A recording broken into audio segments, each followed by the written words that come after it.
메시지 성경 빠른 통독. 오늘 말씀은 느헤미야서 12장에서 에스더서 서론까지입니다. 12장. 스알디엘의 아들 스룹바벨과 예수아와 함께 올라온 제사장과 레위인들은 이러하다. 스라야, 예레미야, 에스라, 아마랴, 말룩, 핫투스, 스가냐, 루흠, 무레못, 이또, 긴느곤, 나비야, 미야민, 모야다, 빌가, 스마야, 요야립, 여다야, 살루, 아목, 힐기야, 여다야. 이들은 예수아 때 제사장 지도자들이다. 또 레위인들은 예수아, 빈누이, 감미엘, 세리바, 유다, 마따냐는 그의 형제들과 함께 찬양을 맡았고 그들의 형제인 박뷰가와 운니가 그들 맞은편에 서서 예배를 섬겼다. 예수아는 요야김을 낳고 요야김은 엘리야십을 낳고 엘리야십은 요야다를 낳고 요야다는 요나단을 낳고 요나단은 야뚜아를 낳았다.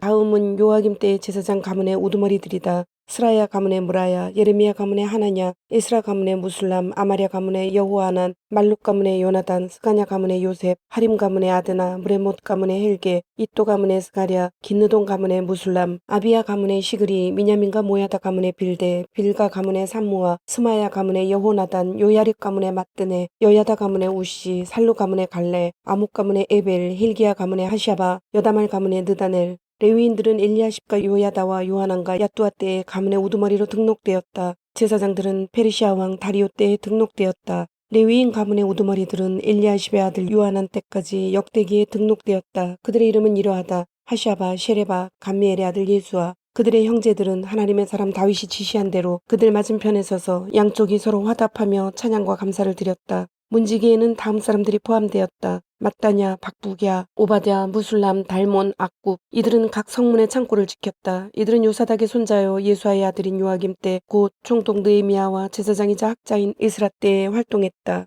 성벽을 봉헌하다. 성벽을 봉헌할 때가 되자 사람들은 예루살렘의 곳곳에서 레위인들을 불러들여 감사 찬송, 노래, 심벌츠, 하프, 비파 등으로 봉헌식을 성대히 거행하게 했다. 노래하는 사람들이 예루살렘 주변 일대와 느도바 사람의 마을 벳길갈, 게바와 이스마엘 농지 등에서 모여들었다. 이들은 예루살렘 주변에 마을을 세워 살고 있었다. 제사장과 레위인들은 정결 예식으로 스스로를 깨끗하게 했다. 이어서 백성과 성문과 성벽에 대해서도 정결 예식을 치렀다. 나는 유다 지도자들을 성벽 위로 올라서게 하고 큰 찬양대 두 무리를 세웠다. 한 무리는 성벽 위에서 오른쪽으로 거름문을 향하여 행진했다. 하사야와 유다 지도자 절반이 그들을 따랐는데 아사랴, 에스라, 무술람, 유다, 베냐민, 스마야, 예레미야도 그 무리 안에 있었다. 일부 젊은 제사장들은 나팔을 들었다. 그대로 스가랴와 그의 형제들 스마야, 아사렐, 밀랄레, 길랄레, 마에, 느다엘, 유다, 하나니가 하나님의 사람 다윗의 악기들을 연주하며 행진했다. 스가랴는 요나단의 아들이고 요나단은 스마야의 아들, 스마야는 마따냐의 아들, 마따냐는 미가야의 아들, 미가야는 삭굴의 아들, 삭굴은 아삽의 아들이다.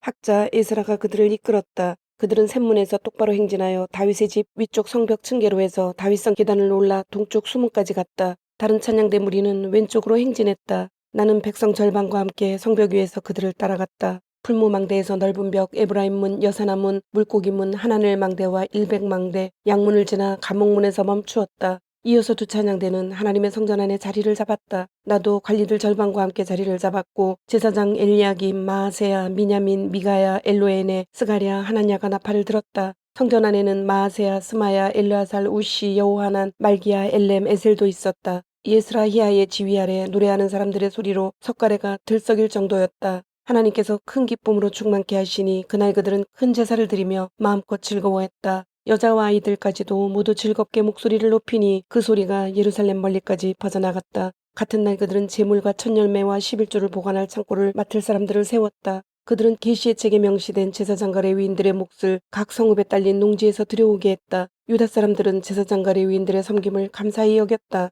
그들은 노래하는 사람과 문지기들과 더불어 모든 일을 능숙하게 해냈는데 하나님을 예배하고 정결 예식을 거행하는 그들의 모습은 다윗과 그 아들 솔로몬이라도 대견하게 여겼을 것이다. 옛날 다윗과 아삽의 시절에도 찬양대 지휘자들이 있어서 노래로 하나님께 찬양과 감사를 드렸다. 수룹바벨과 느헤미야 때 온 이스라엘은 노래하는 사람과 문지기들에게 날마다 쓸 것을 주었다. 그들은 또 레위인들에게 할당된 몫을 떼어놓았고 레위인들도 아론 자손에게 똑같이 했다. 13장 느헤미야의 개역. 그날 백성이 듣는 가운데 모세의 책이 낭독되었다. 거기 기록된 내용을 보니 암몬 사람이나 모압 사람은 하나님의 회중에 들지 못하게 되어 있었다. 일찍이 그들은 먹을 것과 마실 것으로 이스라엘 백성을 환영하지 않았기 때문이다. 그들은 이스라엘을 저주하여 방해하려고 발람을 고용하기까지 했으나 하나님께서 그 저주를 복으로 바꾸셨다. 계시의 낭독을 들은 백성은 이스라엘에서 모든 외국인을 몰아냈다. 이 일이 있기 얼마 전에 제사장 엘리야십이 하나님의 성전 창고를 책임지고 있었다. 그는 도비아와 가까운 사이여서 큰 창고 하나를 그에게 내주었는데 그 창고는 곡식재물, 향, 예배용 그릇, 레위인과 노래하는 사람과 문지기들에게 줄 곡식과 포도주, 기름의 11조, 제사장들을 위한 재물 등을 보관해 두던 곳이었다.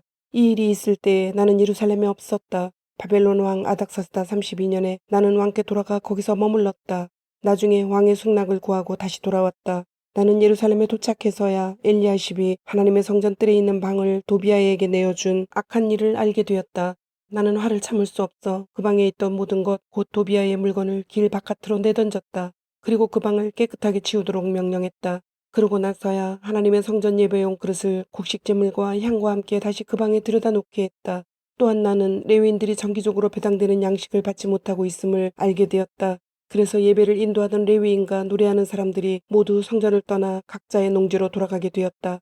나는 관리들을 꾸짖었다. 하나님의 성전이 왜 버려졌소? 나는 모든 사람을 다시 불러들여 각자의 자리에 배치했다. 그러자 온 유다 사람이 곡식과 포도주와 기름의 11조를 다시 창고에 들여다 놓았다. 나는 제사장 셀레마, 서기관 사독, 레위인 부다야에게 창고의 책임을 맡겼다. 그리고 마따냐의 손자요 사꿀의 아들인 하난을 그들의 오른팔로 삼았다. 이들은 정직하고 근면하기로 정평이 난 사람들이었다. 그들이 책임지고 자기 형제들에게 돌아갈 몫을 골고루 나누어 주었다. 나의 하나님, 이 일로 저를 기억해 주십시오. 제가 하나님의 성전과 예배를 위해 헌신적으로 행한 이 일을 잊지 마십시오. 유다에 들어와 있던 그 시기에 나는 백성이 안식일에 포도주 틀을 밟고 곡식 자루를 들이며 나귀의 짐을 싣는 것을 보았다. 그들은 안식일에 장사하기 위해 포도주와 포도와 무화과와 각종 물건을 가져왔다. 그래서 나는 안식일에는 먹을 것을 팔면 안 된다고 분명하게 경고했다. 예루살렘에 사는 두로 사람들이 생선 등을 가져와서 안식일에 그것도 예루살렘에서 유다 사람들에게 팔고 있었다.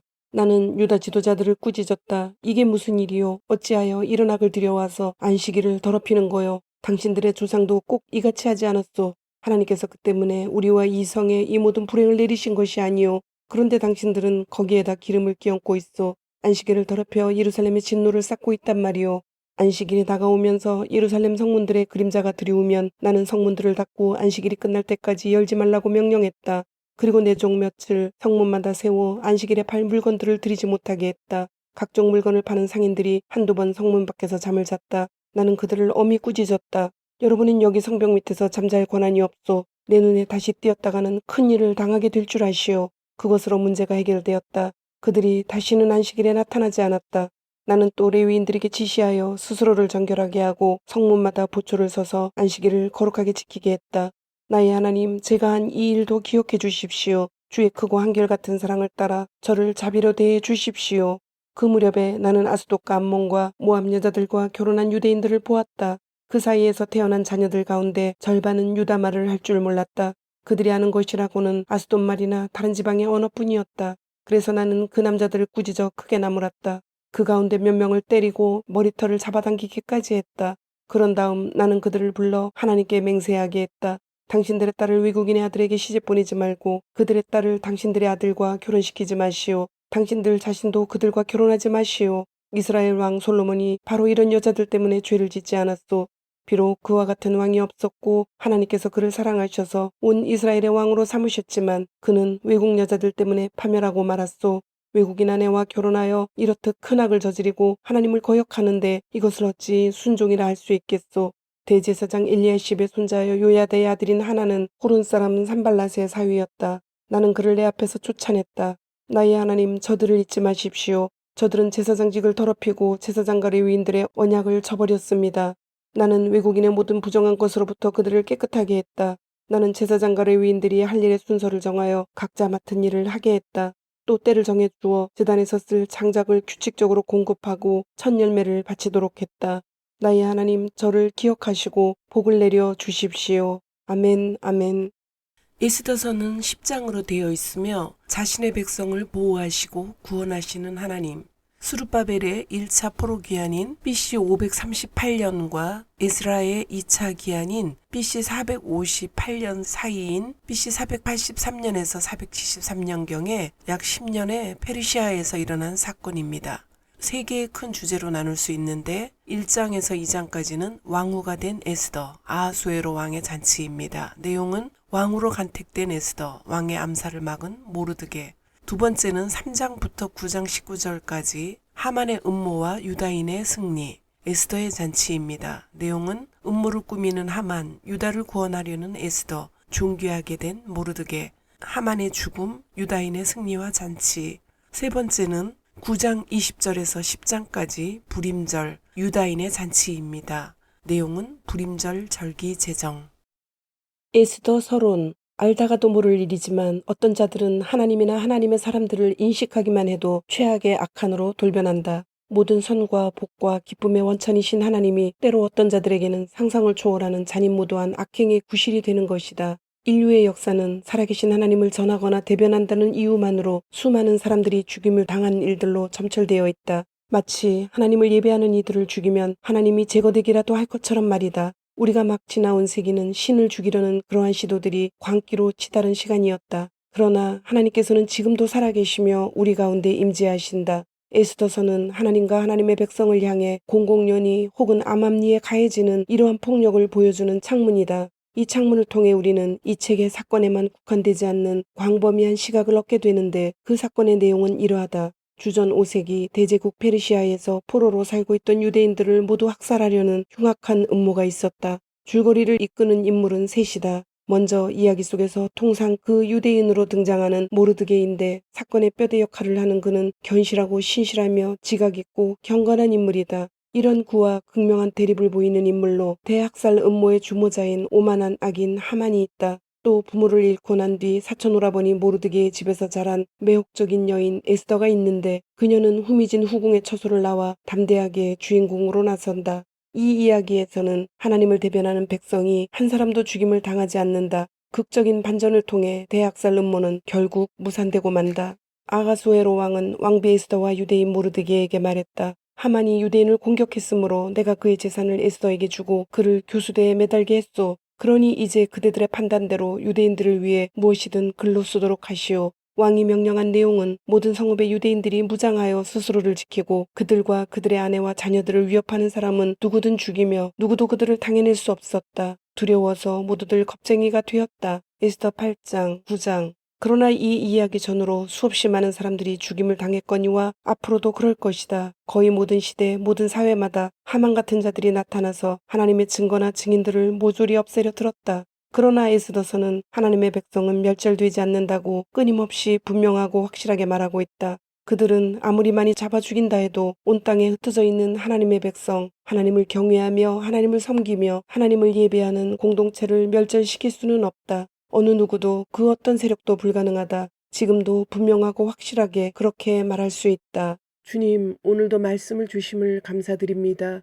주신 말씀대로 오늘 하루도 주님의 모습을 닮아가며 말씀대로 순종하며 살도록 은혜와 용기를 주옵소서. 예수님의 이름으로 기도드립니다. 아멘.